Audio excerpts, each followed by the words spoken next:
আচ্ছা, তো হ্যালো, ওকে, লাস্ট ক্লাসগুলোতে আমরা হচ্ছে ওহমের ল, সিরিজ রেজিস্ট্যান্স, প্যারালাল রেজিস্ট্যান্স এই জিনিসগুলি নিয়ে জানতে পারছি। ওকে, এখন এখানে আমরা কি দেখছিলাম? ওহমের ল। ওহমের লটা কি ছিল? কোনো একটা মানে কোনো দুইটা বিন্দুতে যদি বিভব পার্থক্য থাকে তাহলে সেটার মধ্য দিয়ে কি আমার কারেন্ট ফ্লো হবে। ওকে, তাহলে আমি যদি একটা কন্ডাক্টর নিতাম, সাপোজ একটা কন্ডাক্টর ছিল যেটা রেজিস্ট্যান্স ছিল আর, তাহলে এটার দুই প্রান্তে যদি একটা বিভব পার্থক্য থাকতো ভি, এটা ধরেন V1 ছিল, এটা ধরেন V2 ছিল, আর এখানে V সমান সমান ছিল V1 মাইনাস V2। ওকে, তো তখন আমি বলতে পারতাম এটার মধ্যে দিয়ে কারেন্ট প্রবাহিত হবে, এই কারেন্টটা হচ্ছে I, সেটা হবে V বাই R। আর এই ভিটা কি ছিল? এই দুইটা বিন্দুর বিভব পার্থক্য V1 মাইনাস V2। ওকে, এটা ছিল সিম্পল আমাদের ওহমের ল। ওহমের ল এর পরে আমাদের জানা লাগবে হচ্ছে সিরিজ রেজিস্ট্যান্স, প্যারালাল রেজিস্ট্যান্স এই জিনিসটা কি। তো সিরিজ রেজিস্ট্যান্স আমরা জানি যে একবারে সেম কারেন্ট যদি সবার মধ্যে দিয়ে প্রবাহিত হয় তাহলে সেটা হবে সিরিজে। মানে আপনি যদি এখানে একটা রেজিস্ট্যান্স দেখেন, এই রেজিস্ট্যান্সের এটাকে আমি যদি বলি ইনিশিয়াল পয়েন্ট আর এটা টার্মিনাল পয়েন্ট, বা হচ্ছে শুরুর বিন্দু আর হচ্ছে শেষ বিন্দু। তো এইটা শেষ বিন্দুর সাথে যদি আরেকটা রেজিস্ট্যান্সের শুরু মানে প্রারম্ভিক বিন্দুটা যোগ হয় তাহলে সেটা তারা আমি বলবো, তাহলে কি বলবো? তারা সিরিজে আছে। ওকে, আচ্ছা, তেমনি তাহলে এটা কি হবে? সিরিজে। এই তিনটে কি থাকবে তখন? সিরিজে থাকবে তিনটা রেজিস্ট্যান্স। আর সিরিজে থাকলে রেজিস্ট্যান্সের মানটা কি হবে? আর সিরিজ সেটা কত হবে? R1 R2 plus R3। আচ্ছা, এরপরে দেখেছিলাম আমরা প্যারালাল রেজিস্ট্যান্স। প্যারালাল রেজিস্ট্যান্সে কি হচ্ছে? প্যারালাল রেজিস্ট্যান্সের ক্ষেত্রে এই জিনিসটা বোঝা আমাদের খুবই জরুরি, কেননা এরকম ম্যাথ থাকবে আমাদের।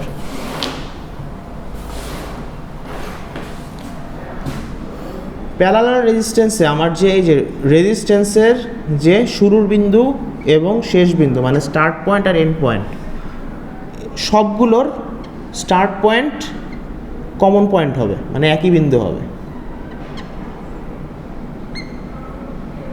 আর সবগুলির এন্ড পয়েন্ট ওইটাও কমন বিন্দু হবে। ওকে, মানে এইটা এইটা এইটা এই তিনটাই হবে সেম, এটা এটা এটা এই তিনটাই হবে সেম বিন্দু। তাহলে সেম বিন্দু যখন হবে তখন আমি কি বলবো? তারা হচ্ছে প্যারালালে আছে। প্যারালালে মনে রাখবেন কারেন্ট ভাগ হয়ে যাবে, মানে এখান থেকে যদি I পরিমাণ কারেন্ট আসে এখানে ভাগ হয়ে I1 হয়ে যাবে, I2 হয়ে যাবে, I3 হয়ে যাবে, তিনটা ভাগে ভাগ হয়ে যাবে। এটা ছিল আমাদের প্যারালালের জন্য। তো এটা একটু যদি একটা শর্টকাটের মতন শিখে রাখেন, সেটা হচ্ছে যে এটা মনে রাখবেন যখন কোনো বাধা পায় তখন আমার বিন্দুটা চেঞ্জ হয়ে যায়। বিন্দুটা মানে ভোল্টেজের বিন্দুটা আর কি। ধরেন এখানে একটা বিন্দু ছিল A, এখানে একটা বাধা পেল, এখানে সে বিন্দুটার নাম হয়ে যাবে B, মানে ধরেন এটা VA ছিল আর এটা VB, মানে বিভব পার্থক্য চেঞ্জ হয়ে গেল। আমি যদি এইখানে আবার আরেকটা বিন্দু দেই A, এখানে আর কোনো বাধা পেয়েছে তাহলে এটাও বিন্দুটা হয়ে গেল কত? A। তাহলে এটাও যদি VA হয় এটাও হবে VA, মানে ওদের মধ্যকার বিভব পার্থক্য হবে 0, মানে এটার মধ্য দিয়ে আর হবে 0। ওকে, আচ্ছা, তো আমি যদি এই কনসেপ্টটা আমাদের বিভিন্ন সার্কিটে কাজে লাগাই, যেমন ধরেন আচ্ছা একটা সিম্পল একটা সার্কিটের উদাহরণ দেখে, শর্ট সার্কিটের একটা উদাহরণ দেখাইছিলাম না, ওই জিনিসটা একটু যদি দেখেন।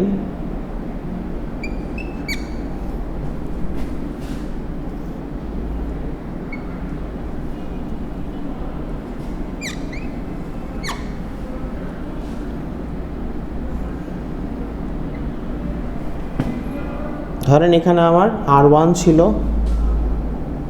R2 ছিল, R3 ছিল। তো হলো এখানে একটু যদি খেয়াল করি আমরা, তাহলে দেখেন এইখানে তো আমার এইভাবে গেল কারেন্ট, এইগুলি তিনটা কি আমার প্যারালালে আছে, তাই না? কমন বিন্দুগুলো একসাথে, তাই তো? এবার আরেকটু খেয়াল করে দেখেন, এইখানে যে বিন্দুটা, এই বিন্দুটার নাম যদি আপনি এ দেন, এইটার নামও এ, এইটার নামও এ, তাই তো? কোনো বাধা নাই মাঝখানে, তাহলে বিন্দু এক। এখন এইটা বিন্দুটা এ, তাহলে এইখানে কেমন বাধা আছে? বাধা নাই, তাহলে এটাও হয়ে গেল কি এ না? তাহলে এইটা যদি এ হয়, এই বিন্দুটাও কত হবে? এ। এই বিন্দুটাও হয়ে যাবে এ। আলটিমেটলি দেখেন প্রত্যেকটা বিন্দুই কি এ বিন্দু হয়ে গেছে না? আর দুইটা যদি সেম বিন্দু থাকে, ওদের মধ্যকার রেজিস্ট্যান্সের মানটা হয়ে যায় 0। তাহলে এখানে কি হয়ে যাবে দেখেন, এটা আসলে শর্ট সার্কিট হয়ে যাবে। মানে এখান থেকে কারেন্ট R2 আর R3-তে না যায়, ডাইরেক্ট এখান থেকে এখানে যাবে, কারণ এ থেকে এখানে কোনো বাধা নাই। এই জন্য এই রেজিস্ট্যান্স বাদ, এই রেজিস্ট্যান্স বাদ, এইখানে জাস্ট এই রেজিস্ট্যান্সটা কাউন্ট করে আমার ম্যাথটা করতে হবে তখন। ওকে, এটা ছিল আমাদের শর্ট সার্কিটের এক্সাম্পল। এটারও এক্সাম্পল দিয়েছিলাম, এটা একটা রিক্যাপ করে দিচ্ছি। সবাই যখন আজকে পরে আসবে তখন হচ্ছে বুঝবে না এই জিনিসগুলি। আচ্ছা, আর প্যারালালের আমার রেজিস্ট্যান্সের মানগুলি কীভাবে বের করি? 1/R ইকুইভ্যালেন্ট সমান 1/R1 plus 1/R2 plus 1/R3। ওকে, আচ্ছা, এরপর অ্যামিটার কানেকশন কীভাবে দিই, ভোল্টমিটার কানেকশন কীভাবে দিই? হ্যাঁ, এটা দেখাইছিলাম। এইরকম কিন্তু ল্যাব ভাইভাতে ধরবো। হ্যাঁ, যখন ল্যাব ভাইভাতে অ্যামিটার হচ্ছে সিরিজে দেওয়া হয়, আর ভোল্টমিটার হচ্ছে আমার প্যারালালে দেওয়া হয়। ওকে, এরপর ভোল্টেজ সোর্স, কারেন্ট সোর্স দেখেছিলাম। ভোল্টেজ সোর্স আর কারেন্ট সোর্স হচ্ছে দুই রকম হয়, ডিপেন্ডেন্ট আর ইনডিপেন্ডেন্ট। ডিপেন্ডেন্টগুলি হবে এরকম স্টার আকৃতির, ডায়মন্ড আকৃতির, ডায়মন্ড। আর এগুলি হচ্ছে সব আমার কোনো কিছুর উপর নির্ভর করবে না, জাস্ট ওইখান থেকে যে কারেন্টটা বা ভোল্টেজটা উৎপন্ন হবে সেটাই ওরা সাপ্লাই দেবে। আর এই ডিপেন্ডেন্ট সোর্সগুলি হচ্ছে সার্কিটের অন্য একটা পার্টের উপর নির্ভর করবে, ওইটার উপর ডিপেন্ড করে ওরা ভোল্টেজ ছাড়বে। এরপর হচ্ছে শর্ট সার্কিট ছিল, ওপেন সার্কিট ছিল। শর্ট সার্কিট কী ছিল? এই যে আমার এই দুইটা বিন্দুর মাঝে কোনো বাধা ছিল না, এ বিন্দু আর এ বিন্দু তো দুইটাই সেম, তাহলে এখানে আরও 0 হয়ে গেল, ভিও 0 হয়ে গেল, এটা শর্ট সার্কিট হয়ে গেল। আর যদি এটা খুলে দিই তখন কী হবে? কোনো কারেন্ট যেতে পারতেছে না, না, এটা ওপেন সার্কিট হয়ে যাবে। মানে এখানে আমি যদি রেজিস্ট্যান্সটা সরাই ফেলি তাহলে এর মাঝে কি খালি বাতাস, আর বাতাসের মধ্যে কি রেজিস্ট্যান্স অনেক, কারেন্ট বাতাসের মধ্যে তো কারেন্ট এত প্রবাহিত হয় না, হতে পারে না। সেই জন্যই বলা হয়েছে এটি ইনফিনিটি, যে ওদের মধ্যে দিয়ে কোনো কারেন্ট প্রবাহিত হবে না, জাস্ট এই ভোল্টেজটা দেখাবে কিন্তু কারেন্ট যাচ্ছে না। এই যে ওপেন করে রাখা হয়েছে সার্কিটটা, এর জন্য এর নাম হয়েছে ওপেন সার্কিট। তো এরপর এখান থেকে কন্ডাক্ট্যান্সের জিনিস দেখছিলাম, G = 1/R, পাওয়ার দেখছিলাম P = VI বা হচ্ছে I²R, আর এনার্জি দেখছিলাম। আচ্ছা, এরপর হচ্ছে নোড, ব্রাঞ্চ আর লুপ। নোড মানে কি ছিল? ওই যে সেম বিন্দুগুলি যাদের মধ্যে কোনো এলিমেন্ট নাই তাদের আমি সেম বিন্দু বলবো। আর যে কোনো দুইটা বিন্দুর মধ্যে কোনো একটা এলিমেন্ট মানে রোধ থাকুক, সোর্স থাকুক, তাহলে সেটাকে আমি কি বলবো? তাহলে আমি সেটাকে বলবো একটা ব্রাঞ্চ। ধরেন এ বিন্দু, ওর মধ্যে একটা রেজিস্ট্যান্স আছে, এটা হচ্ছে বি বিন্দু, তাহলে এই দুইটা বিন্দুর মধ্যে একটা এলিমেন্ট আছে, তাহলে এটাকে আমি কি বলবো? একটা ব্রাঞ্চ। ওকে, আর যদি সবগুলি সেম বিন্দু হয় তাহলে সেটাকে আমি না, নোডে না, সেম বিন্দু হইলে সেখানে মানে সেম বিন্দু কখন হবে? যখন কোনো এলিমেন্ট থাকবে না তাদের মধ্যে। আচ্ছা, এই যে ব্রাঞ্চগুলি যে মিলিত হবে, ব্রাঞ্চগুলি তো কোনো একটা বিন্দুতে মিলিত হবে। এই ব্রাঞ্চগুলো যে বিন্দুটাতে মিলিত হয়, এই বিন্দুটাকে আমি কি বলবো? এটা কিন্তু একই বিন্দু, তিনটা বিন্দু, এই বিন্দুটাকে আমি কি বলবো তখন? নোড। যখন ব্রাঞ্চগুলো একটা নির্দিষ্ট বিন্দুতে মিলিত হয় সেটাকে আমি বলতেছি নোড। তাহলে এখানে একটা নোড, এখানে একটা নোড, আর এখানে একটা ব্রাঞ্চ মিলিত হয়েছে, এখানে একটা নোড। বুঝছি? তাহলে এখানে ব্রাঞ্চ কয়টা হবে? 1 2 3 4 5টা।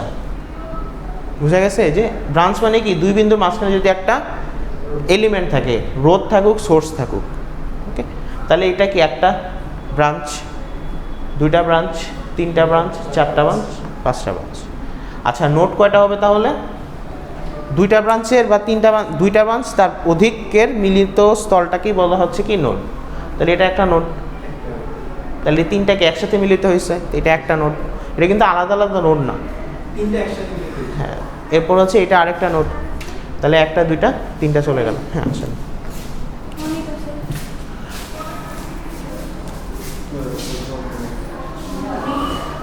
ওকে। আচ্ছা, এরপরে হচ্ছে আমরা দেখেছিলাম লুপ। লুপ মানে কি, কয়েকটা ব্রাঞ্চ মিলে যখন একটা আবদ্ধ সার্কেল তৈরি করে বা আবদ্ধ একটা বাউন্ডারি তৈরি করবে, সেটাকে আমি কি বলতেছি তখন লুপ। তাহলে এখানে লুপ কয়টা ছিল? তিনটা, তিন। আচ্ছা, এরপর সেদিন ম্যাথটা দেখেছিলাম, এই টাইপের ম্যাথ দেখেন একটু, আনইকুইভ্যালেন্ট রেজিস্ট্যান্স বের করাটা, এটাও লাগবে। আচ্ছা, এখন কথা হলো, এখন যে বোঝানো শুরু করবো, একটু পরে যারা আসবে তারা বুঝবে না, আবার বোঝানো লাগবে। আচ্ছা, তো আজকের যে বিষয়টা সেটা হচ্ছে কিরশফস ভোল্টেজ ল। ওকে, কিরশফ ছিলেন একজন জার্মান বিজ্ঞানী। তো জার্মান ভাষায় কিরশফ বলে না, ওরা বলে কিরকফ, কিরকফ বলে। তো বাংলা ইংলিশে হচ্ছে কিরশফ হয়, এরপরে কারশফও বলে অনেকে। তো কিরশফটাই এখন চলে আসতেছে আর কি, আর কারশফও বলা যায়। আচ্ছা, বলা যায় মানে অনেকে বলে আর কি, কিন্তু এটার ভিত্তি নেই।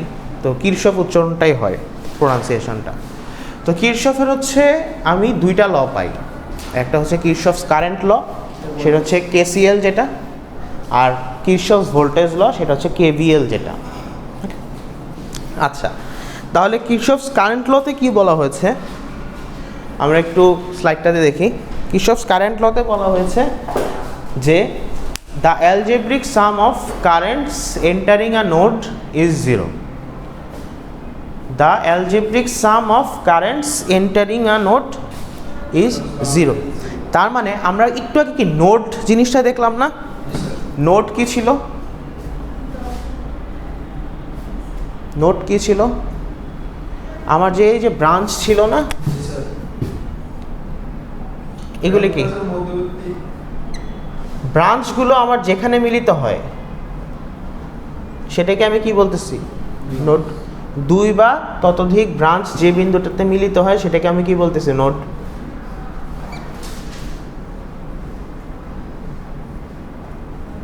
তাহলে এটা কি একটা নোড না?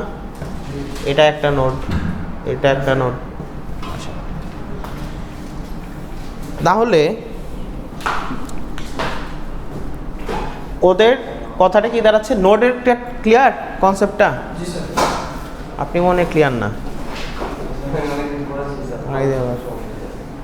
আচ্ছা, তাহলে বুঝতে থাকেন আস্তে ধীরে, রেকর্ড করা আছে তো ম্যানেজ করে নেয়, কিন্তু রেকর্ডের উপর সম্পূর্ণ নির্ভরশীল হবেন না।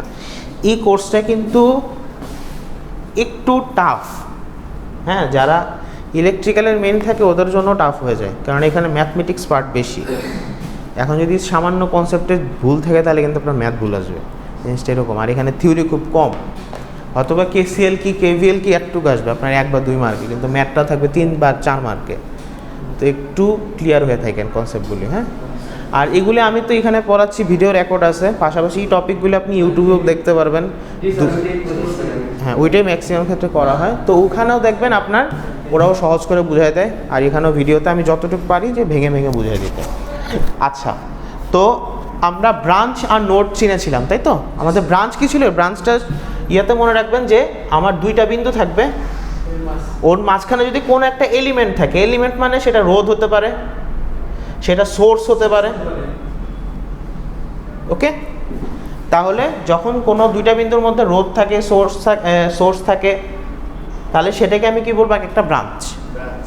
ওকে, আচ্ছা, আর এই ব্রাঞ্চগুলো যখন দুই বা ততোধিক ব্রাঞ্চ যখন কোনো একটা বিন্দুতে মিলিত হয়, তো ওইটাকে আমি কি বলতেছি? নোড। ওকে, তো এখানে কিরশফস প্রথম যে সূত্রটা কারশফস কারেন্ট ল, কিরশফস কারেন্ট ল, সেখানে বলা হচ্ছে the algebraic some of currents entering a node is zero. এটার মানেটা কি? ধরেন আমি এইখানে কয়েকটা ব্রাঞ্চ নিলাম, এরপর ওখানে হচ্ছে আমি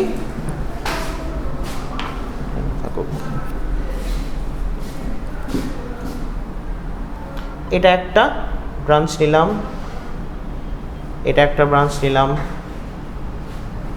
এটা একটা নিলাম, এটা একটা, 5টা নিচ্ছে না?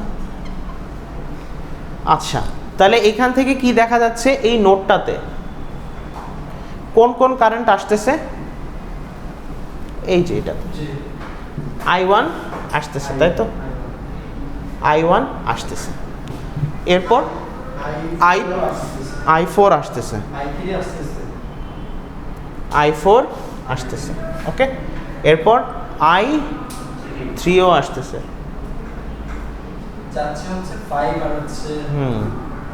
তাহলে I5 বের হয়ে যাচ্ছে, সরি উল্টা বললাম না, I2। হ্যাঁ, তাহলে বলা যায় যে কোন নোডে প্রবেশ করা কারেন্টের যোগফল নোড থেকে বাইরে হওয়া কারেন্টের যোগফল সমান। হ্যাঁ, এটা আসবে এখনই, এই যে এটা এখানে বুঝাইছি যেটা। আচ্ছা, এরপরে হচ্ছে I5 বের হয়ে যাচ্ছে, ওকে। তাহলে কিরশফস কারেন্ট ল কি বললো? কোনো একটা নোডে যে পরিমাণ কারেন্ট আসবে আর চলে যাবে ওদের যোগফল হবে কত? সমান হবে না, 0 হবে। হ্যাঁ, আসা আর যাওয়া কারেন্ট সমান হবে, কিন্তু আসা কারেন্ট মানে এই নোডে কি কে কে আসতেছে, ইনকামিং কারা কারা হচ্ছে দেখি। I1 I4 I3 ইনকামিং কারা কারা হচ্ছে? I1 I4 আর হচ্ছে I3। আউটগোয়িং কেটা কারা কারা হচ্ছে? আউটগোয়িং হচ্ছে I4 আর I2 আর I5, ওকে। তাহলে কিরশফস কারেন্ট লতে বলা হচ্ছে এই যে দুইটা কারেন্ট আসতেছে আর যাচ্ছে ওদের যোগফল কত হবে? নেট যোগফল হবে 0। কেন, কিভাবে হচ্ছে সেটা আমরা দেখি। ধরেন আমরা যদি ইনকামিং কারেন্টটাকে আমরা কি দিব, ধরেন আমরা প্লাস দিলাম, মানে যে কারেন্টটা একটা বিন্দুতে আসতেছে আমরা ওইটাকে দিলাম প্লাস, আর কোন একটা বিন্দু থেকে যে কারেন্টগুলি চলে যাচ্ছে সেটাকে আমি দিলাম মাইনাস। এটা আপনার ইচ্ছা মতো বলতে পারেন, যে বিন্দুতে চলে গেলেও প্লাস বলতে পারেন, আসলেও মাইনাস বলতে পারেন, ওটা সমস্যা না, আপনার উপর ডিপেন্ড করবে। তো ধরেন বিন্দুতে হচ্ছে কারেন্টগুলো চলে যাচ্ছে বিন্দু থেকে, তাহলে সেটাকে আমি বললাম মাইনাস, আর বিন্দুতে ওই নোডটাতে কারেন্টটা আসতেছে সেটাকে আমি বললাম প্লাস। এই নোডটার নাম সাপোজ আমি দিলাম বি, এ দি, ওকে। আচ্ছা, তাহলে আমি এইগুলিকে যদি সাইন আকারে লিখি তাহলে কিভাবে লিখবো? ইনকামিং কারেন্ট কি হবে যদি আমার প্লাস হয়, তাহলে plus I1 plus I4 plus I3, তাই তো। আর আউটগোয়িংগুলি কি হবে? Minus I2 minus I5। তাহলে কিরশফের কারেন্ট ল কি? এখন এদের যোগ করতে হবে। অ্যালজেব্রিক সাম মানে কি? বীজগাণিতিক যোগ।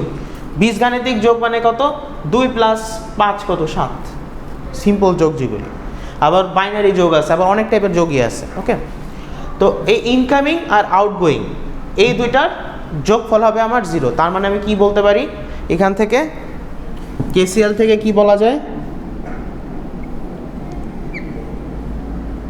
I1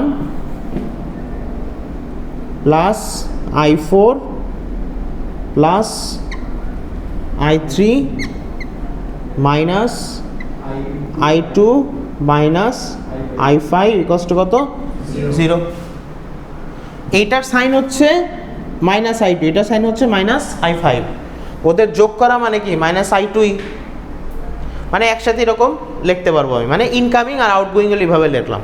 তা আমি আমার বুঝার সুবিধার্থে এইভাবে লিখি যে আমি সবগুলি প্লাসে রাখতে চাই। তাহলে এখানে ধরেন I1, এখানে হচ্ছে I4, এখানে আসবে I3 ইকুয়ালস টু কি আসবে? I2 plus I5।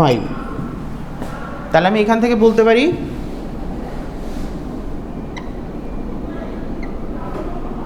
Incoming current equals two হচ্ছে আউটগোয়িং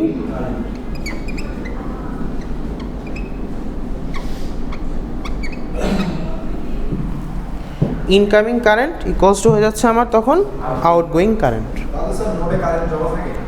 না, নোডে কারেন্ট জমা থাকবে না। কিভাবে জমা থাকবে? নোডে যদি কারেন্ট জমা থাকে তাহলে তো আমার সমস্যা, ওকে। তো কিরশফের যে সূত্রটা, এটা বেসিক্যালি আমার হচ্ছে চার্জের সংরক্ষণশীলতা নীতি ফলো করে। চার্জের সংরক্ষণশীলতা নীতি মানে এখানে কোনো চার্জ আর মানে জমা থাকতেছে না, মানে যেরকম আসতেছে চলে যাচ্ছে। ওকে, হচ্ছে চার্জের সংরক্ষণশীলতা নীতি ফলো করতেছে। তাহলে হচ্ছে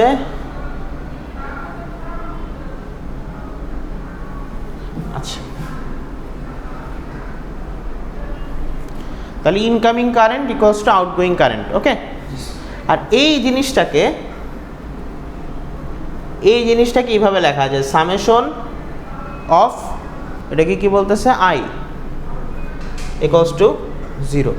সামেশন অফ আই মানে সবগুলি আয়ের যোগফল, এই চিহ্ন দিয়ে একবারে বোঝাচ্ছে।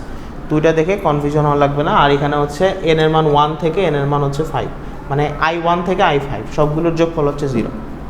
তো আমার এই জিনিসটাই মনে রাখা লাগবে যে ইনকামিং কারেন্ট এই দুইটা, incoming current equals to outgoing current, অথবা incoming current plus outgoing current equals to 0। আপনি ইনকামিং কারেন্ট সমান সমান আউটগোয়িং কারেন্ট বলতে পারেন, অথবা বলতে পারেন কোন একটা নোডে ইনকামিং কারেন্ট এবং আউটগোয়িং কারেন্টের যোগফল 0, মানে এই যে ইনকামিং আর আউটগোয়িং এর যোগফল 0, অথবা ইনকামিং সমান সমান আউটগোয়িং। আচ্ছা, এতটুকু বুঝলি হবে। অফ হয়ে গেল নাকি?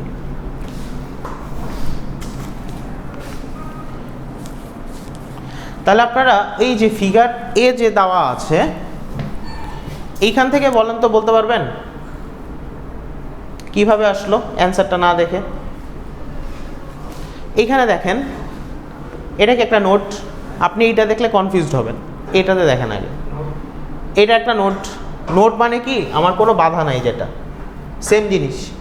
এটা কত, এ এ এ, ওকে। আর যদি এরকম থাকে তখন কি নোট এ হয়ে গেল, বি হয়ে গেল। ওকে, তাহলে এখন এখানে দেখেন সেম নোট, এটা এ, পুরোটাই এ নোট, আর এটা হচ্ছে বি নোট। এখন আমি যখন কিরশফস কারেন্ট ল অ্যাপ্লাই করব, তখন কি আমার একটা নোডের জন্য করা লাগবে শুধু।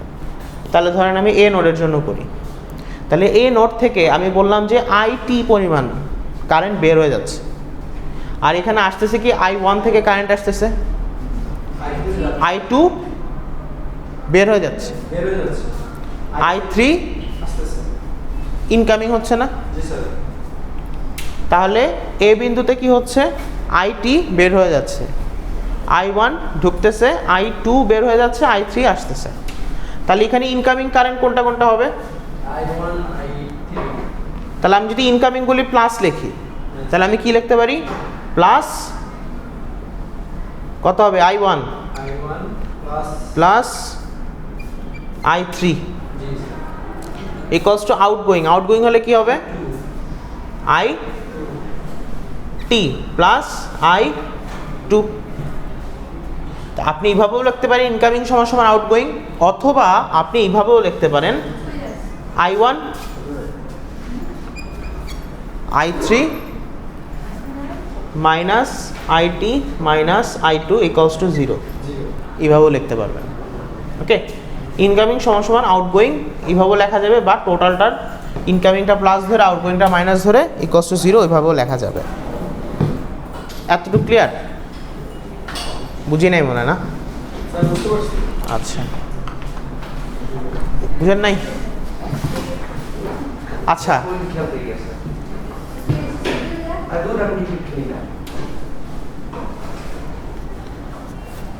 ওকে।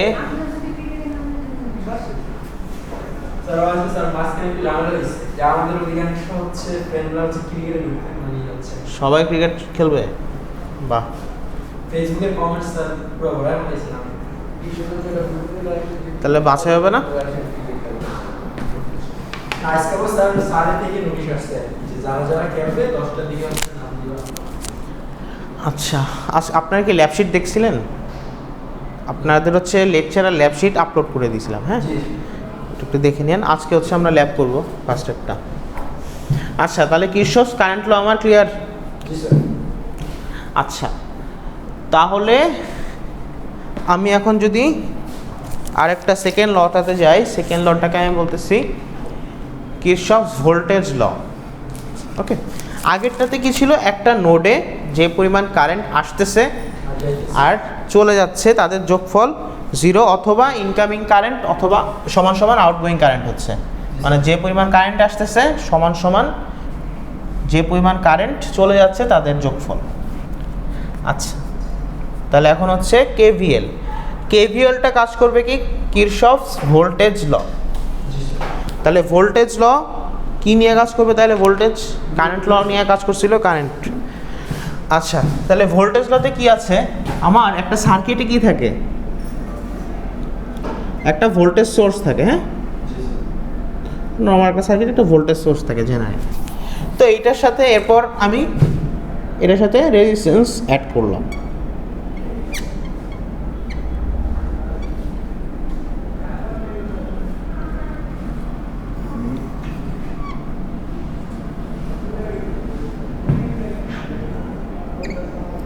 R1, R2, R3, এখানে ধরেন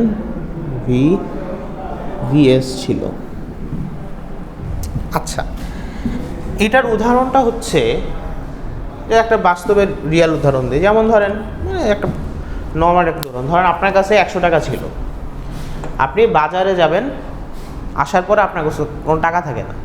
তাহলে ধরেন আপনি শুরুতে কী করেন, একটা যানবাহন দিয়ে বাজারে গেলেন, বাজার করলেন, এরপর আসার পথে ট্রান্সপোর্ট দিয়ে বাসায় এসে বললেন।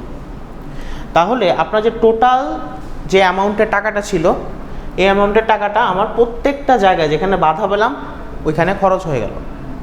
এর নর্মাল একটা এক্সাম্পল চিন্তা করেন। তো সার্কিটের জিনিসটা এরকম যে আমার একটা ব্যাটারি যে পরিমাণ কারেন্ট উৎপন্ন করবে, কারেন্টের মানে যেখানেই বাধা পাবে সেখানেই ওই পরিমাণ ভোল্টেজ ধীরে ধীরে ধীরে ধীরে আমার ওইখানে ড্রপ হইতে থাকবে।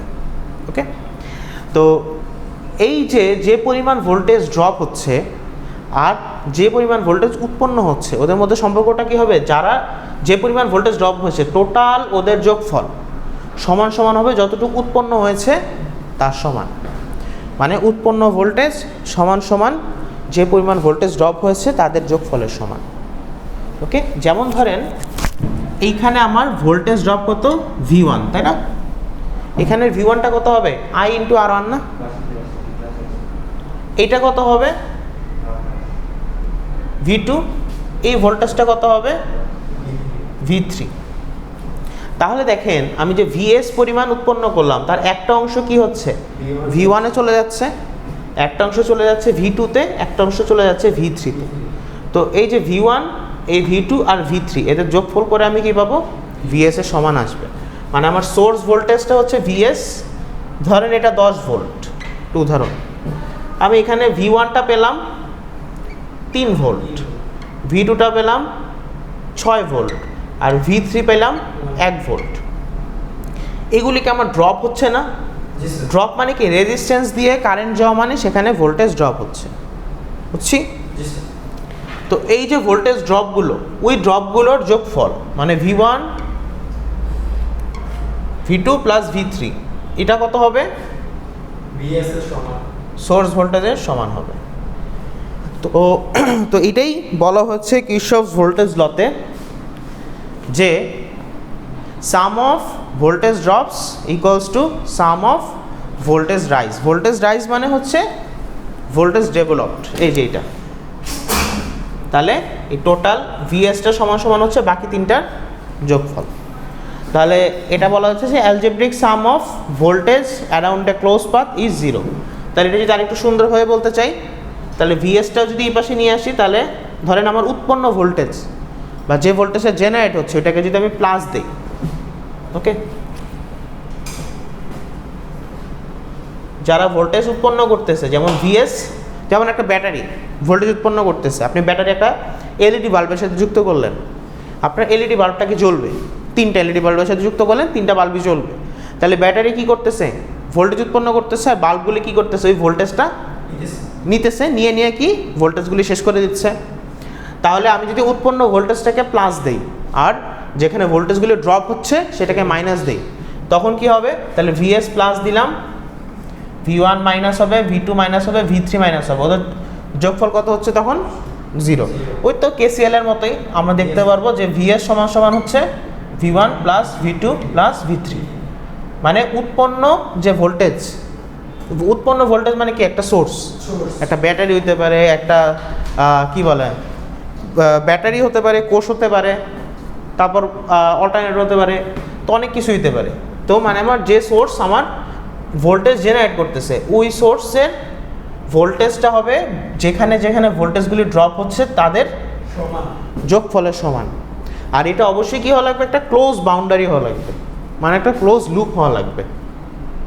ক্লোজ বাউন্ডারি না হলে কিন্তু আপনি হিসাবটা করতে পারবেন না। ধরেন এখানে আছে, আবার এখান থেকে আরেকটা ইয়া নিলেন, তখন যদি আবার এটা নিয়ে কাউন্ট করেন তখন আবার হবে না। আপনার অবশ্যই একটা ক্লোজ লুপ হওয়া লাগবে। হ্যাঁ, তো কেভিএল এটাই বলা হয়েছে যে states that the algebraic sum of all voltage around a closed path is 0। তাহলে এক্সপ্রেস করা হয়েছে এইভাবে। তো আমি যদি এখন এই ছবিটার দিকে দেখি, ফিগারটাতে এখানে দেখেন V1 কি আমার, দেখেন এখানে V1 আছে, V4 আছে। তো এইখানে যেটা হয়, আমি একটা ক্লোজ লুপ যখন হিসাব করব, আমি একটা দিক থেকে হিসাব করবে না, মানে লুপটা যখন আমি হিসাব করতেছি অবশ্যই একটা দিক থেকে স্টার্ট করা লাগবে।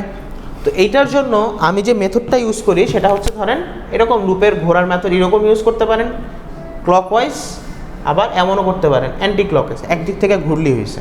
ওকে, তাহলে ধরেন আমি যদি জাস্ট ধরেন এই ক্লকওয়াইজই যাই, তাহলে একটা ভোল্টেজের কিন্তু দুইটা প্রান্ত থাকে। আমি যদি V1 বলি, তার কিন্তু একটা পজিটিভ সাইড থাকে, একটা নেগেটিভ সাইড থাকে।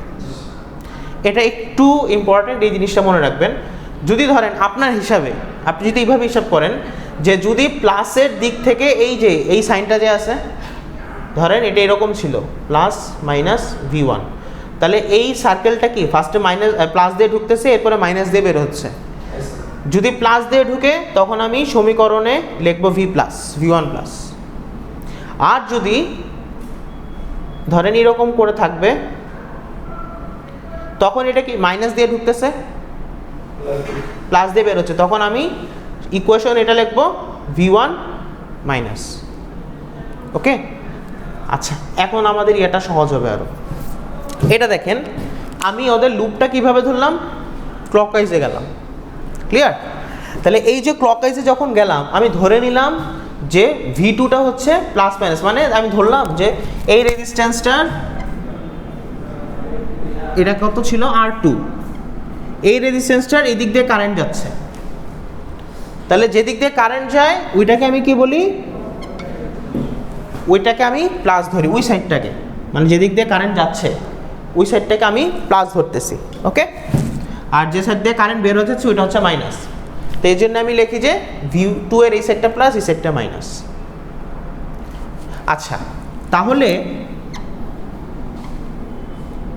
তাহলে বলেন তো এটা কি হবে? আমি যদি কারেন্ট যাওয়ার উপরে নির্ভর করে প্লাস মাইনাস নির্ধারণ করি, তাহলে এটা কি হবে? V3 এর কোন সাইডে প্লাস হবে, রাইট না লেফট? লেফটে প্লাস হবে। দেখেন আমি ধরতেছি কি যেদিক থেকে কারেন্ট যাচ্ছে ওই সাইডটা হচ্ছে প্লাস, আর যেদিক থেকে কারেন্ট বের হয়ে যাচ্ছে ওই সাইডটা হচ্ছে মাইনাস। আমি এইভাবে হিসাব করব। ওকে, প্লাস মাইনাস হিসাব শেষ ভোল্টেজের। এরপর এই লুপটা যখন আবার ঘুরতেছে, যদি প্লাস দিয়ে ঢুকে তখন আমার সমীকরণে আমি ওইভাবে করে বসাবো। এই যে এখনই একটু প্যাচ লাগবে, কিন্তু এখন ক্লিয়ার হয়ে যাবে জিনিসটা। এখন দেখেন এই যে ফিগারটাতে দেখেন ঠিক আছে কিনা, যে লুপটা বুঝাইলাম, দেখেন লুপটা।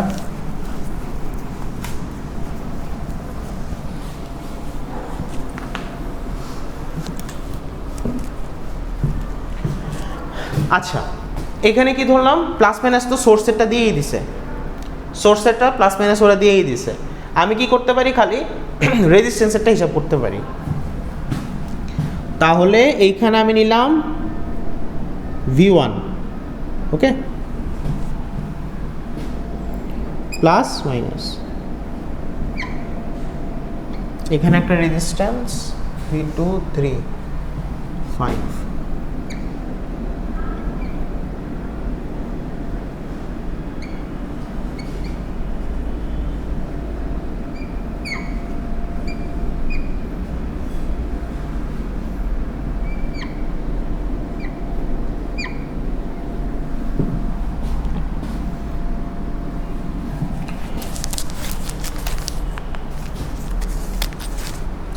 আচ্ছা, তাহলে এটা ছিল আমাদের V4 আর এটা হচ্ছে R5। এটা একটা রেজিস্ট্যান্স বোঝাচ্ছে, ক্লিয়ার? আচ্ছা, এখন দেখেন আমার ফার্স্টে কি এটার ভোল্টেজটা দেখা লাগবে, এটার ভোল্টেজটা কেমন আসে।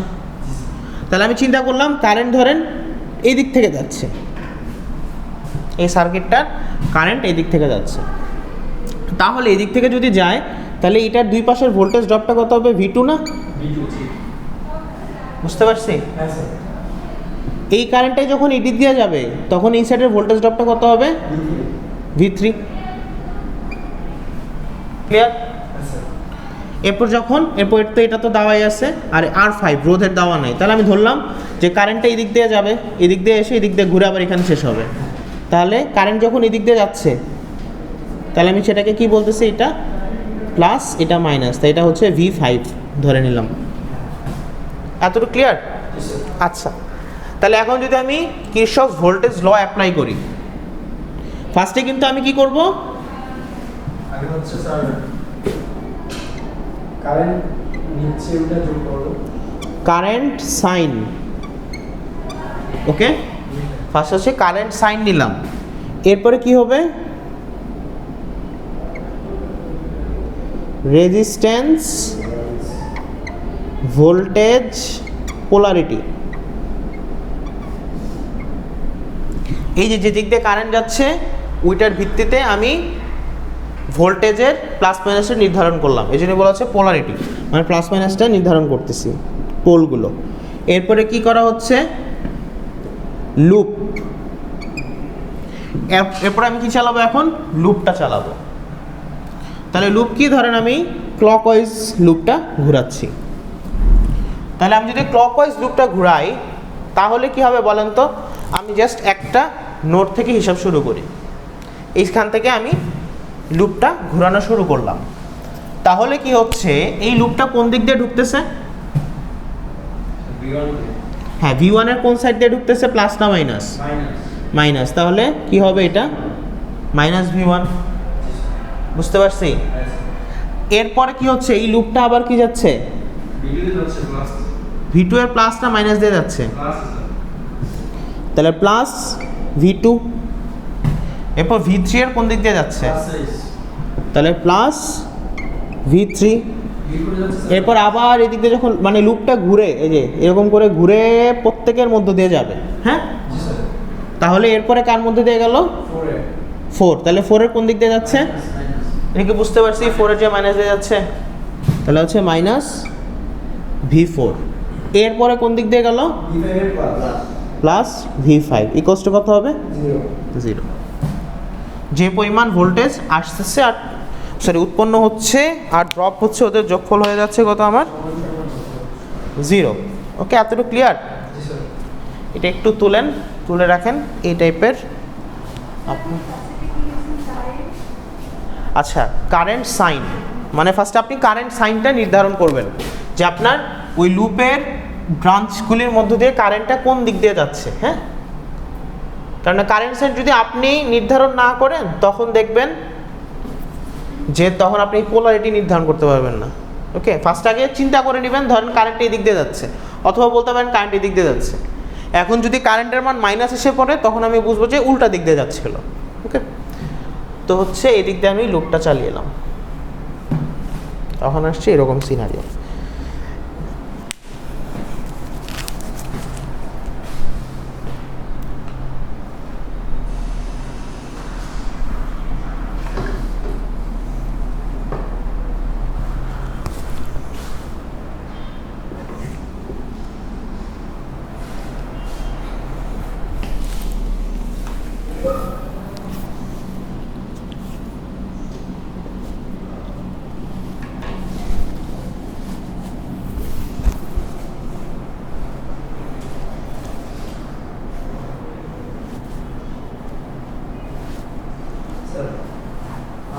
খেলার জন্য নেক্সট ক্লাসগুলো ক্যান্সেল করা হয়েছে।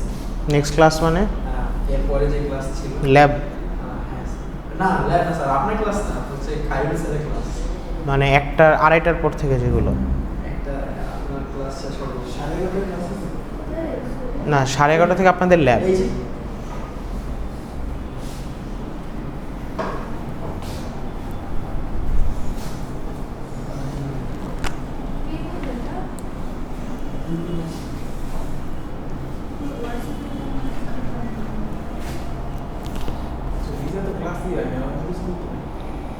না স্যার আপনার দিন বলে দিল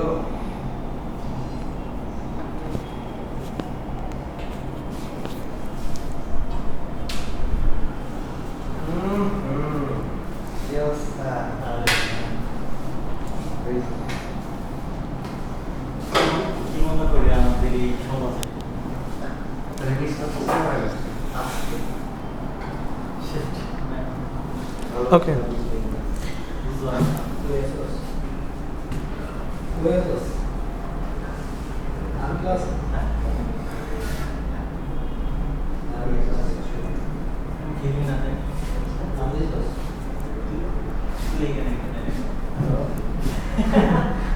হ্যালো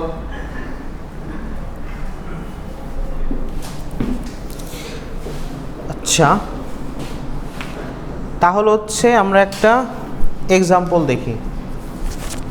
ওকে, আপনারা কি একবারে ফার্স্ট ক্লাসে ভিডিওগুলি পাইছেন? ফার্স্ট ক্লাস, সেকেন্ড ক্লাস কেউ চেক করেন নাই? আচ্ছা চেক করেন একটু। আচ্ছা মানে চেক করলে আমি বুঝতে পারবো যে সব কিছু ঠিক মতো যাচ্ছে কিনা, মানে ক্লাসের সিকোয়েন্সগুলি ঠিক মতো হচ্ছে কিনা।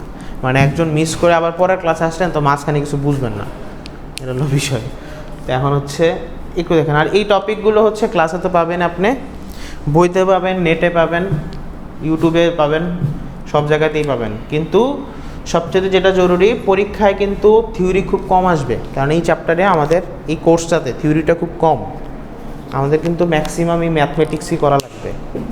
তো স্লাইডেরগুলি ইম্পর্টেন্ট, পাশাপাশি আপনার যে 100% তো স্লাইড থেকে সব দিতে পারবো না, আপনার নিজেরও কনসেপ্টের উপরে থাকা লাগবে, মানে ক্লিয়ার হওয়া লাগবে যে কীভাবে কী হচ্ছে। ওকে, এই জন্য ওইটাও দেওয়া লাগবে। আচ্ছা, তো এখন হচ্ছে আমরা একটা সিম্পল ম্যাথ করি। হ্যাঁ, এরপরে আরও দুটো উদাহরণ আছে, সেটা করে ফেলবো। আচ্ছা, আর হচ্ছে আচ্ছা করি আগে। আপনাদের কি ক্লাস ইয়ে করছে নাকি, পোস্টপোন করছে? আচ্ছা, আমিও কোনো নোটিশ দেখি নাই এখনো।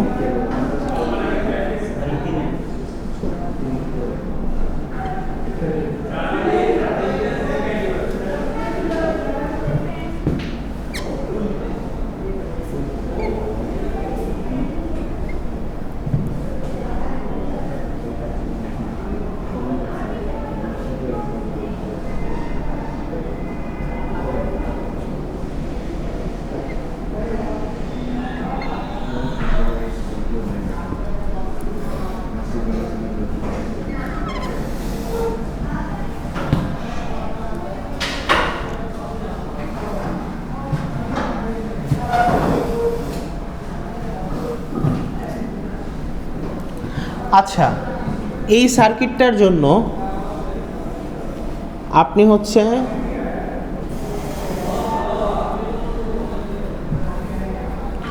কারেন্ট যেটা যায়, লুপ দেওয়া লাগবে না, আপনি পারবেন।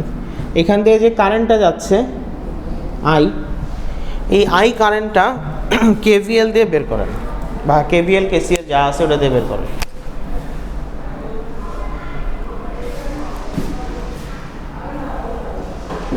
কারেন্ট আই এর মানটা কত?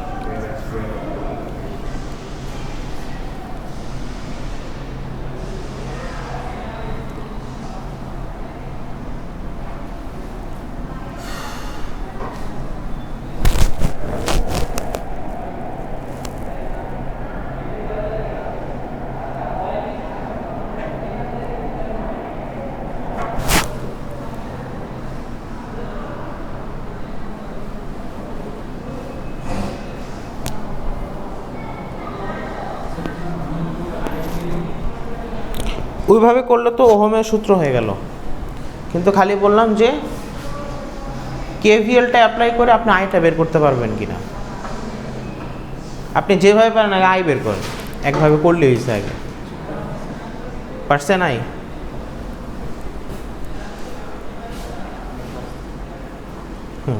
ঠিক আছে, এটা হচ্ছে ওহমের ল। হ্যাঁ, এটা হচ্ছে আয়ের মানটা বের হইল।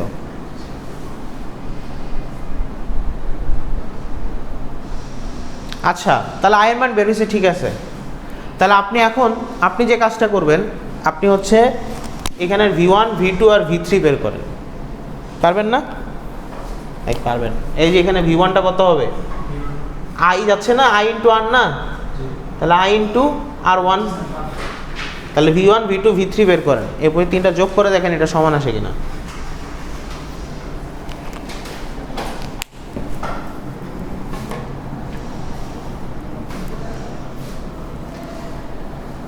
আর কেউ যদি কেভিএল অ্যাপ্লাই করে পারেন তাহলে তারও ভালো। কেভিএল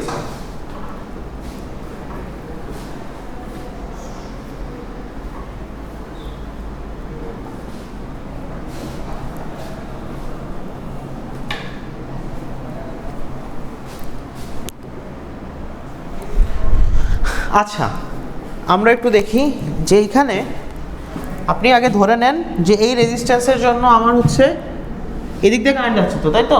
সবাই একটু খেয়াল করি। হ্যাঁ, এদিক দিয়ে কারেন্ট যাচ্ছে, তাহলে আমি ধরে নিলাম এই সেটটা কত আমার প্লাস V1। ওকে, এরপর এই কারেন্টটা কি এটার মধ্যে দিয়ে যাচ্ছে এই দিকে, তাহলে এই দিকে আমি ধরে নিলাম প্লাস V2। এরপর এই দিক দিয়ে কারেন্ট আবার ঢুকতেছে, তাহলে ধরে নিলাম প্লাস V3। ওকে, এরপর কারেন্ট এখানে এসে পড়লো। ওকে, তাহলে আমি যদি এখন V1টা লিখি, তাহলে V1 সমান সমান কত আসবে কেউ বলতে পারবেন? I ইন্টু 5, তাহলে কি বলতে পারি 5I। ক্লিয়ার? বুঝছি। V2টা কত আসবে? 2I। V3টা কত আসবে? মানে খালি I, তাই তো? আচ্ছা, এখন যদি আমি কেভিএল অ্যাপ্লাই করি তাহলে দেখেন কি আসে। কেভিএল অ্যাপ্লাই করলাম, তাহলে কি আসতেছে? এটা আসতেছে কত তাহলে? Minus 12 plus 5 plus 2 plus V1 plus V2 plus V3, তাই তো? এরপর তাহলে -12, এরপর কত আসতেছে? প্লাস 5I, নট খালি 5, plus 2I plus I equals to কত? 0। তাহলে এখানে যদি 12 কে ওই পাশে পাঠাই তাহলে এটা 5 2 7 আর 1 8, 8I, তাই তো? এটা ইকুয়ালস টু 12, তাহলে I ইকুয়ালস টু কত আসতেছে? 8, 3/2 বা হচ্ছে 1.5 অ্যাম্পস। বুঝতে পারছি কিভাবে কেভিএলটা অ্যাপ্লাই করবো আমরা? এটা জাস্ট একটা লুপে ছিল, একটু পরের ম্যাথটাতে আমরা দুটা লুপ পাবো।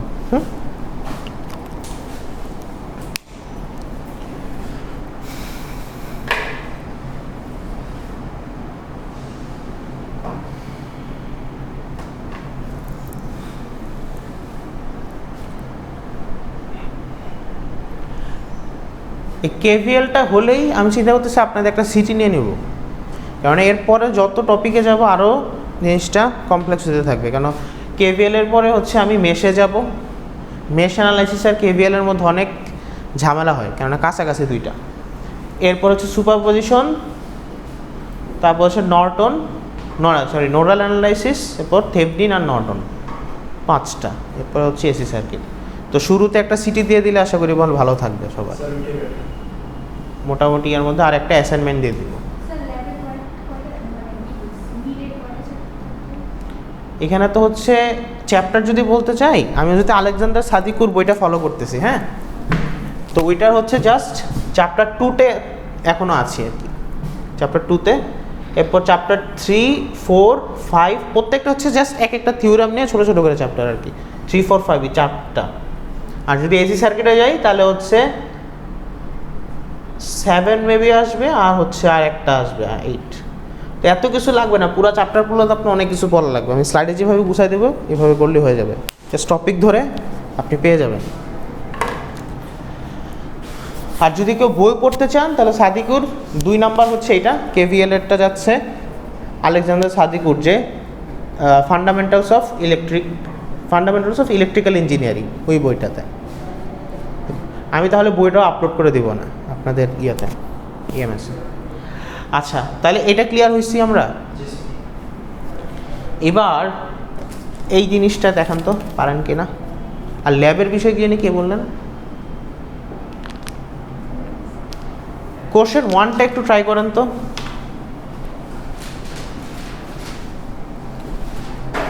ঘাবড়ানোর বিষয় নাই, আগে কোশ্চেনটা যেভাবে করছি আমরা করেছি ওইভাবে ফলো করি।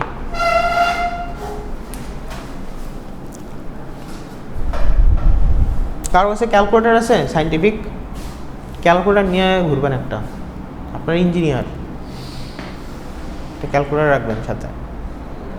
মোবাইলেও সাইন্টিফিক ক্যালকুলেটর থাকে, কিন্তু এটা প্রেস করে লেখাটা কষ্টের। কোশ্চেন 1টা তোলেন, এরপরে আমরা এটা সলভিংয়ে যাব।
হ্যাঁ,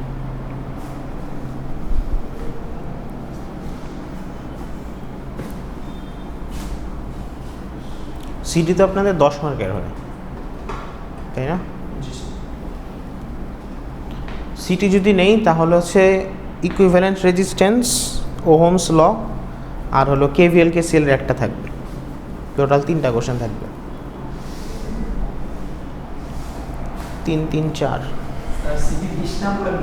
20 মার্কের।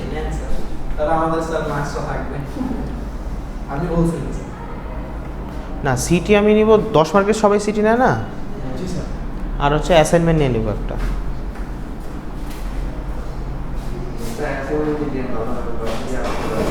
হ্যাঁ,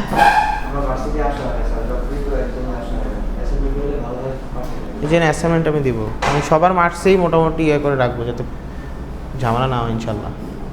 আর সবাই একটু ক্লাসে মনোযোগ দিবেন, ক্লাস নাহলে ভিডিও ক্লাস, যাতে আপনার এই ঝামেলাগুলি না হয়, সিম্পল কনসেপ্টে। কি বলেন?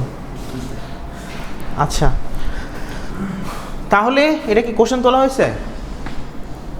আমরা এটার সলভিংয়ে আসি।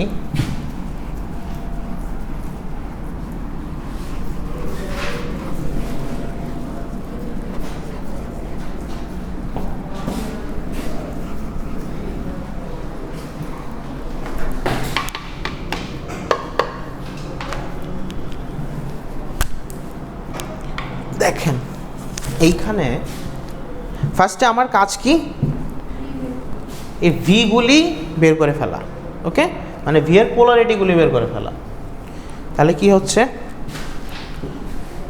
সার্কিটটা যদি আমি রিড্র করি এই জায়গায়, ফার্স্টে আমার কত হচ্ছে 30 ভোল্ট।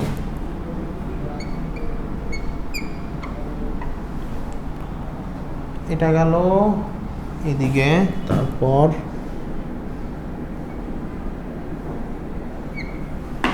এটা যাবে হচ্ছে 8 ওহম।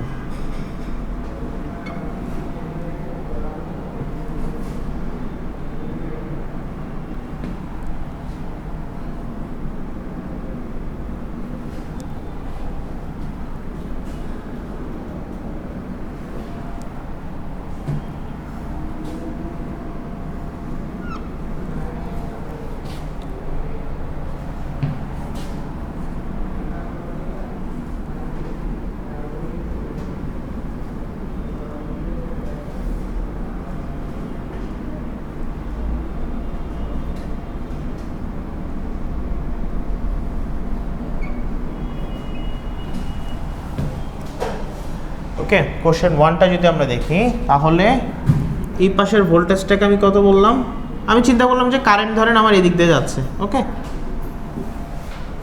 মানে সোর্সের চিন্তা করলাম এদিক থেকে কারেন্টটা বের হচ্ছে, তাহলে কারেন্টটা এই রোধের এই সাইড দিয়ে ঢুকতেছে, তাহলে আমি এটাকে বললাম প্লাস সাইডটা। হ্যাঁ, কোশ্চেন টু তোলা লাগবে না, কোশ্চেন টু আপনাদের কিন্তু ইয়াতে আছে, ইএমএসে আছে।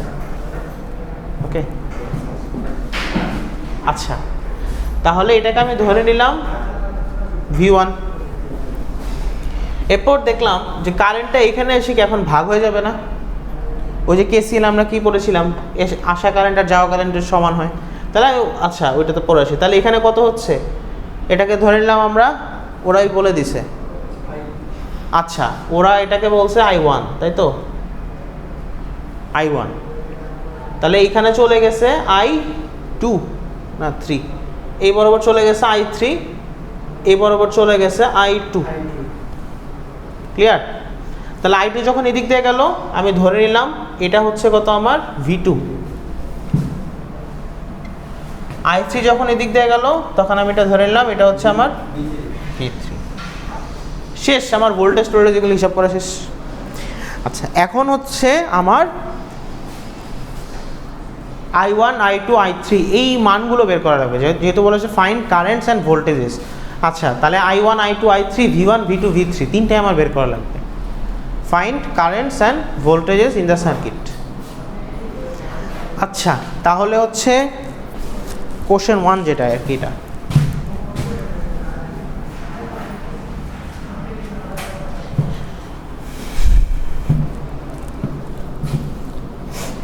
তাহলে এখন কি করা যায়,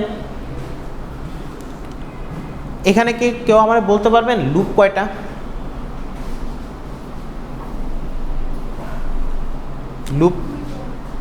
লুপ দুইটা। কিভাবে? এই যে ব্রাঞ্চগুলো যখন একটা আবদ্ধ বাউন্ডারি তৈরি করে, সেটা আমি কি বলতেছি, একটা লুপ। এটা একটা লুপ, এটা একটা লুপ, ইন্ডিপেন্ডেন্ট লুপ আর কি। তাহলে আমার যদি দুইটা লুপ, প্রতি লুপে আমি কি কেভিএল চালাতে পারবো। আমি কিন্তু এই লুপেও চালাতে পারবো, এই লুপেও চালাতে পারবো, পুরোটা নিয়েও চালাতে পারবো, এটা আপাতত দরকার নাই। আমি খালি এইটাতে পারবো আর এটাতে আপাতত করবো। হ্যাঁ, এই দুইটাতে করে দেখি কি অবস্থা আসে। দেখেন, আমি তাহলে এদিক থেকে কারেন্টটা ঘোরালাম, সরি লুপটা ঘোরালাম, এদিক থেকে লুপটা ঘোরালাম। ক্লিয়ার? তাহলে ফার্স্টে কি আসতেছে?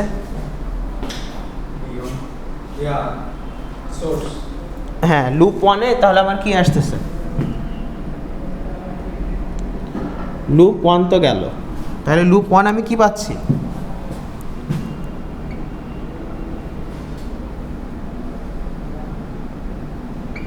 লুপ 1-এ আমি কি পাচ্ছি? এদিক দিয়ে যখন ঘোরা শুরু করলো, এই লুপটা দেখেন কোন দিক দিয়ে যাচ্ছে, সবাই একটু খেলো। হ্যাঁ, তাহলে মাইনাস, এইখানেই লিখি তাহলে লুপ 1টা তাহলে কি আসতেছে? -30, তাই তো? তারপর কত আসতেছে? এই লুপটা কি হচ্ছে, এইভাবে যাওয়া শুরু করছে -30, এরপর এই V1 এর প্লাসটা দিয়ে ঢুকলো না, চলে যাবেন। আচ্ছা, ঠিক আছে, ওকে। তাহলে এই দিক দিয়ে গেল কি, প্লাস V1 গেল। এরপরে এটা যখন আবার ঘুরবে, এটা কি আবার ওই সাইডে যাবে? খালি এই ব্রাঞ্চটাতে, এই লুপটাতে। তাহলে এরপরে কোথায় যাবে? তাহলে কি V2 হবে, প্লাস না মাইনাস? Plus V2। আর কিছু আছে? আর কিছু নাই, তাহলে এটা আসতেছে 0। ক্লিয়ার? এবার আমাকে বলেন তো লুপ 2-তে কি হবে?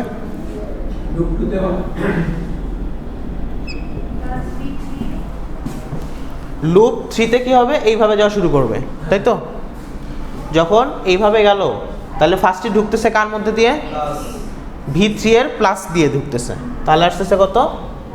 Plus V3। এরপরে কোন দিক দিয়ে যাচ্ছে? এদিক দিয়ে যাচ্ছে না? এই রোডটা কি V2 না, ভোল্টেজটা? এটা এদিক দিয়ে এসে এইভাবে ঘুরতে থাকবে। তাহলে এই যে V3 দিয়ে আসলো, একটু বুঝেন, আপনি মনে মিস করছেন। এই দিক দিয়ে গেল, এরপর আবার কি এটা V2 এর কোন দিক দিয়ে যাচ্ছে? মাইনাস দিয়ে, তাহলে কত? মাইনাস V2 না? আর কিছু আছে? তাহলে ইকুয়ালস টু কত? 0।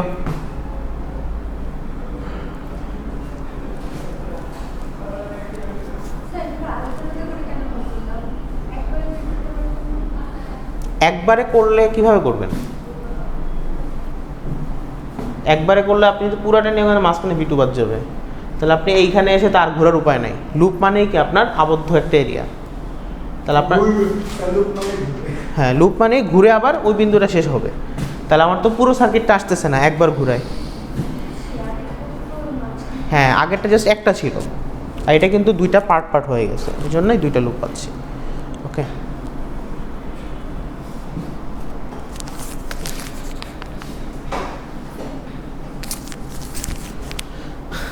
আচ্ছা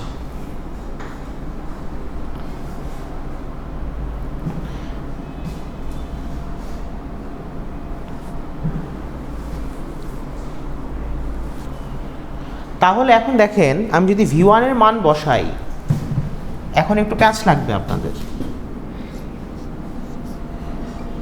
এটা হবে কত? 30 প্লাস এটা হবে কত?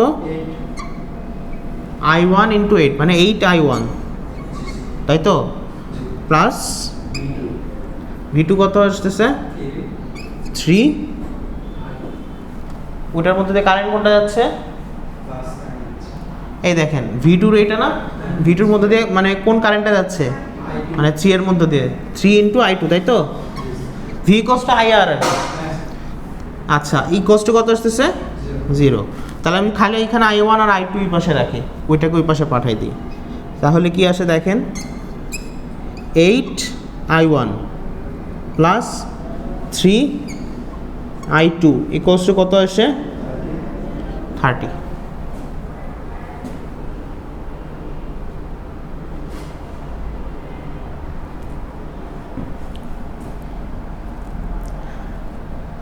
এতটুক তোলেন।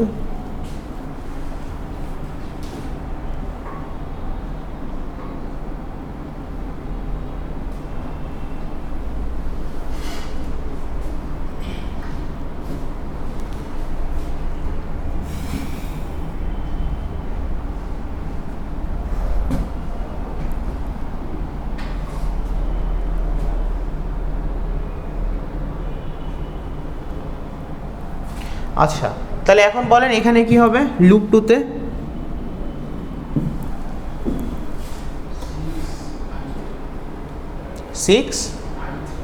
গুড 6I3, তারপর মাইনাস, ঠিক আছে, মাইনাস 3I2 ইকুয়ালস টু 0। এখন যদি আমি I2টা আগে নিয়ে আসি তাহলে কি আসবে? Minus 3I2 plus 6I3 equals to হচ্ছে 0। ক্লিয়ার? এখন কিন্তু আমার তো I1 I2 I3 লাগবে। এই জিনিসটা আমরা হয়তোবা জানি যে আমার যদি সমীকরণ থাকে 3টা, চলকও 3টা থাকবে, তাহলে আমি চলকগুলোর মান বের করতে পারবো। ধরেন আমার ABC 3টা চলক আছে, আমার যদি ABC এর মান বের করতে হয় 3টা সমীকরণ প্রয়োজন। তাহলে এখানে একটু যদি খেয়াল করেন, এখানে I1 I2 I3 3টা অজানা আছে, তাহলে 3টা অজানার জন্য আমি সমীকরণ কটা পেলাম? 2টা পেলাম। আমি কি মান বের করতে পারবো? আমার আরও একটা জানা লাগবে। তখন আমি কি করব? আমি এখন KCL এর সাহায্য নিব। আর এটা কি ছিল? KVL। KCL এর সাহায্য যদি নেই, আমি যদি খালি এই বিন্দুর জন্য চিন্তা করি, যে বিন্দুতে আমার কারেন্টটা ভাগ হয়েছে, এই বিন্দুতে কি হচ্ছে একটু খেয়াল করবো সবাই। এই বিন্দুতে কি হচ্ছে? কোন কারেন্ট আসতেছে? I1, তাই তো? I1 আসতেছে ইনকামিং, আর আউটগোয়িং কারা কারা হচ্ছে? I3 আর I2, তাহলে সমান সমান I2 প্লাস I3। ক্লিয়ার? আচ্ছা তাহলে এখন একটা কাজ করতে পারেন, আমি এখানের I1 এর মানটা কত? I2 প্লাস I3 না? এটা ধরেন একটা সমীকরণ ধরলাম।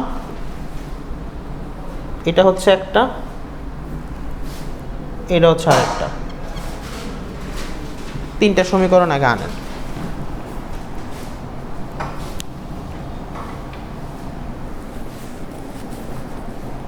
আপনাদের তো এরপরে ল্যাব আছে। আপনাদের স্টুডেন্টরা তো কমতেছে কেন আস্তে আস্তে, মানে ক্রিকেট খেলার বাদে আর কি, এতজন তো ক্রিকেট খেলতে যায় না।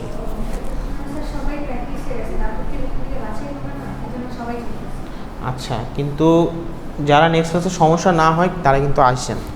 ক্লাসগুলি কিন্তু না বুঝলে তখন হচ্ছে পরীক্ষায় প্যাচ লাগবে, অবশ্যই প্যাচ লাগবে এই টাইপের ম্যাথ করতে গেলে।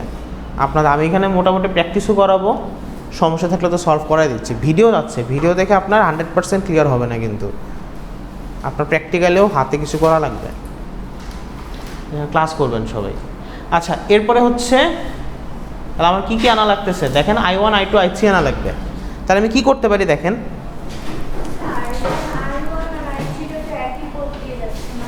কোথায় এই যে I1 এদিক দিয়ে আসতেছে, আসার পরে এই বিন্দুটাতে I2 ভাগ হয়ে গেল, I3 ভাগ হয়ে গেল।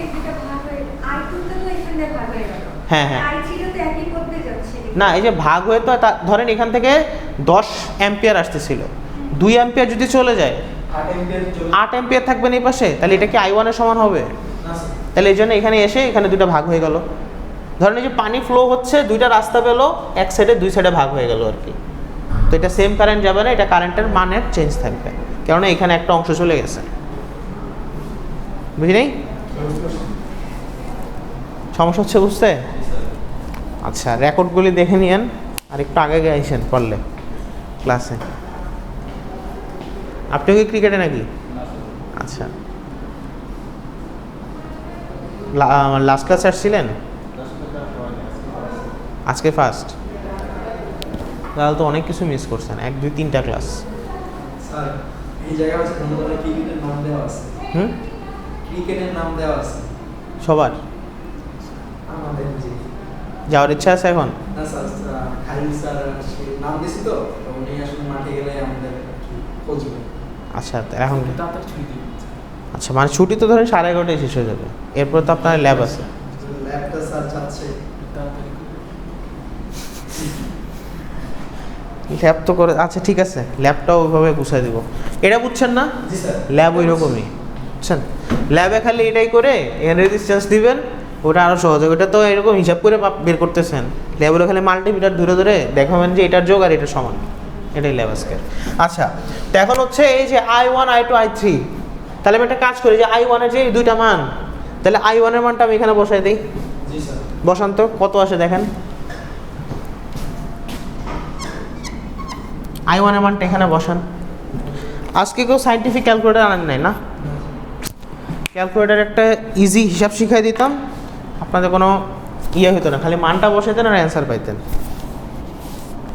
আচ্ছা, আনেন নাই তাহলে আর কী করবো? এরপর থেকে সবাই ক্যালকুলেটর নিয়ে আসেন, আর যারা আসেন নাই তাদেরও আপনারা জানাই দিন। ওকে, ক্যালকুলেটর আনলে, নাহলে হচ্ছে পরীক্ষার সময় কিন্তু এগুলিতে আপনি যদি আগের নিয়মে করতে চান প্রতিস্থাপন বা হচ্ছে অপনয়ন, তো ওগুলো অনেক দেরি হয়ে যাবে। আপনি ক্যালকুলেটর জাস্ট এগুলি সহগুলি বসে দিলে আপনার অ্যান্সার এনে দেবে, ইকুয়েশন ইয়ে আছে। তো আলটিমেটলি নেক্সট ক্লাসে মঙ্গলবারে আপনারা অবশ্যই ক্যালকুলেটর আনবেন, আর ওইখানে যে ট্রিক্সগুলি আছে ওগুলি একটু শিখে রাখবেন, তাহলে আপনাদের ক্যালকুলেশনগুলি ফাস্ট হবে। তাহলে এখানে I1 এর মানটা বসান।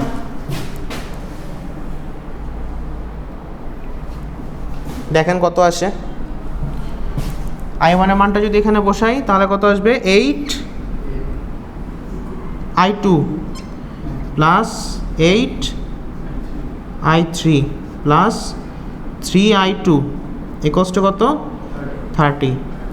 এরপর আবার এখানে যদি দেওয়া হয় 8 আর 3 11, তাই তো 11 I2 plus 8 I3 equals to হচ্ছে 30। তাহলে এটা একটা ইকুয়েশন পেলাম, এটা আরেকটা ইকুয়েশন পেলাম, তাই তো?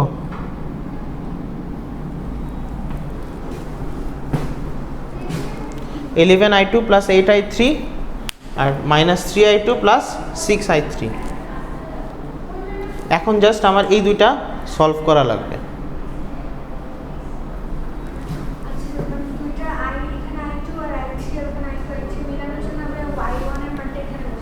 I1 এর মানটা এখানে বসাই দিলাম। আপনি চাইলে এখানে I2টার মান বের করতে পারতেন, I1 মাইনাস I3, তো এটাও এখানে বসাইতে পারতেন। এখন আপনার কাজ হচ্ছে, ধরেন আমি যেটা জানি, আমার কাছে দুইটা যদি ইকুয়েশন থাকে তাহলে আমার দুইটাই চলক থাকা লাগবে। মানে এ বি যদি থাকে তাহলে আমার ওইরকম দুইটা সমীকরণই থাকা লাগবে। তাহলে আপনার কাছে দুইটাই ছিল, তো এখানে আরেকটা আমি কেসিএল দিয়ে বের করেছি, ওইখান থেকে একটা মান এখানে বসিয়ে দিয়ে আমি বের করলাম। আর যদি আপনারা আরও চান তাহলে এতটুকু আনার পরেও ম্যাথটা করা যায়, ক্যালকুলেটরটা লাগবে, নাহলে এখন হিসাবটা বুঝবেন না। ওকে, তো এখন হচ্ছে আমি দুইটা সমীকরণ পেলাম। কি কি সমীকরণ?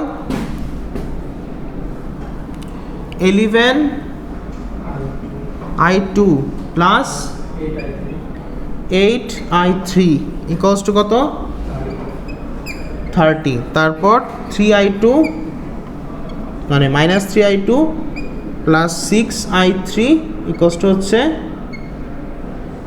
0, তাই তো?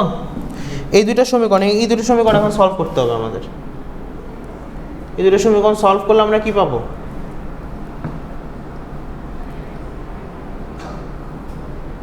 I2 আর I3 এর মানটা পেয়ে যাবো।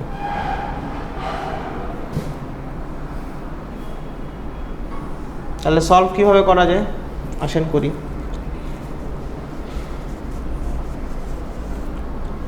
ক্যালকুলেটরে ইকুয়েশন দিয়ে আপনারা করতে পারবেন, খালি 5 থেকে 6 বার ক্যালকুলেটরটা চাপা লাগবে।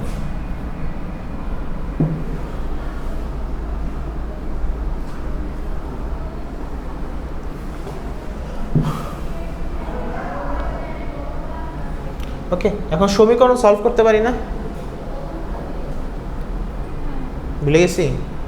ইকুয়েশন সলভ দেখেন, এখানে আমার 11I2 8I3 আর এটা মাইনাস 3I2 6।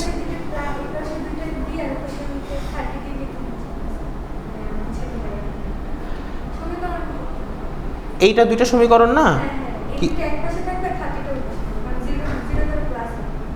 না, আপনি এইভাবে করেন, ধরেন তাহলে তো আপনার দুইটা সমীকরণ মানে I1 I2 I3 দুইটা অজানা থেকে যাচ্ছে। আচ্ছা, আমার দরকার I2 আর I3 এর মান। তাহলে আমি যদি এই সমীকরণটাকে একটু সিম্পলিফাই করি তাহলে আমার কত আসবে? Minus I2 plus 2I3। দেখেন তো এমন আসে কিনা। এটাকে আমি 3 দ্বারা ভাগ করলাম এই সমীকরণটাকে, তখন আমার কি এইটা দাঁড়াচ্ছে না? এতটুকু আসতেছে? আচ্ছা, এরপরে দেখেন, এরপর আমি এই সমীকরণটাকে আমি গুণ করব 8 দিয়ে, না এই সমীকরণটাকে আমি গুণ করব 11 দিয়ে, কারণ আমি I2 বের করে যাচ্ছি। তার এই সমীকরণটাকে গুণ করব 1 দিয়ে। এরপর যদি যোগ করি তাহলে এই সমীকরণটাকে 11 দিয়ে 1 দিয়ে গুণ করার পর এটাই থাকবে 11I2 8I3। যদি কেউ পরীক্ষার দিন ক্যালকুলেটর না আনেন তার এরকম করে করা লাগবে, ক্যালকুলেটর আনলে 1 মিনিটে শেষ হয়ে যাবে। আর এটা যদি 11 দিয়ে গুণ দেই তাহলে minus 11I2 plus 22I3 equals to 0। এখন প্লাস করেন, এটা 0 হয়ে যাবে। আর এখানে কত থাকতেছে? 30I3 ইকুয়ালস টু কত? 30। I3 ইকুয়ালস টু কত আসে? ভাই কি বলে 0 1। আচ্ছা, I3 হচ্ছে 1 আসছে। তাহলে I3টা যদি আমি যে কোনো একটা সমীকরণে বসাই দিই তাহলে কত পাবো? I2 এর মান না? তাহলে আমি কি জানতাম? Minus I2 plus 2I3 equals to কত? 0। তাহলে এখান থেকে I2 সমান কত আসবে? 2 × 1 2 অ্যাম্পিয়ার। তাহলে I3 হচ্ছে 1 অ্যাম্পিয়ার, I2 হচ্ছে 3 অ্যাম্পিয়ার। তাহলে বলেন তো I1 কত হবে? তাহলে I1 কত হবে? I2 প্লাস I3 কত আসতেছে? 3 অ্যাম্পিয়ার।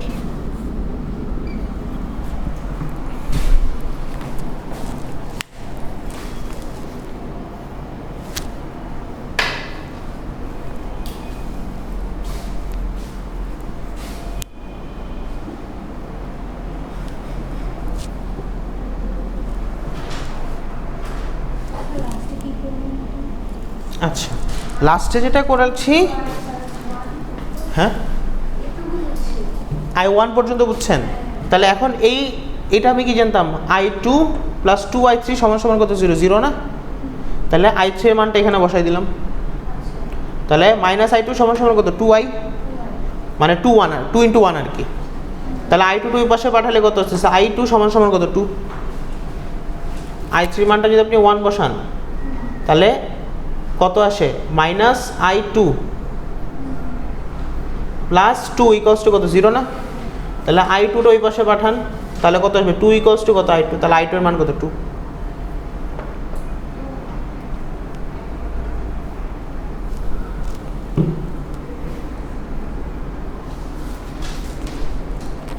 আর I2 আর I1 তো জানি সমান I2 প্লাস I3।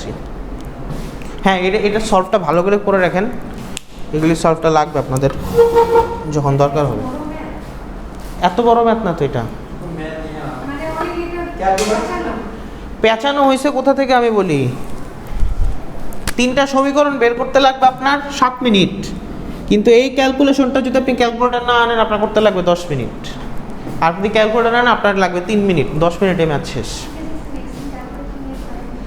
নেক্সট দিন অবশ্যই ক্যালকুলেটর নিয়ে আসবেন সবাই, সায়েন্টিফিক ক্যালকুলেটর। সবাই তো 100 mAh বা আরও হচ্ছে বেশি ইউজ করা হয়, তাই তো? অ্যাটলিস্ট ক্যালকুলেটরটা নিয়ে আসবেন, এই সমীকরণগুলি যাতে আপনাকে পরীক্ষায় প্যারা না দেয়। ওকে, আর এইটা মাস্ট পারা লাগবে, কেননা সামনে আরও কঠিন আসবে। ছবি তুলে নিতে পারেন।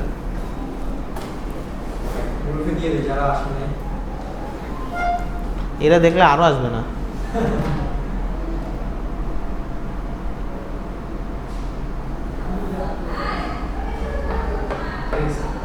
ওকে, আজকের ক্লাস এতটুকু পর্যন্ত। কোশ্চেন 2 যেটা, কোশ্চেন 2 এর সাথে আরও কিছু কোশ্চেন আমি অ্যাড করে আপনাদের অ্যাসাইনমেন্ট দিব। ওকে।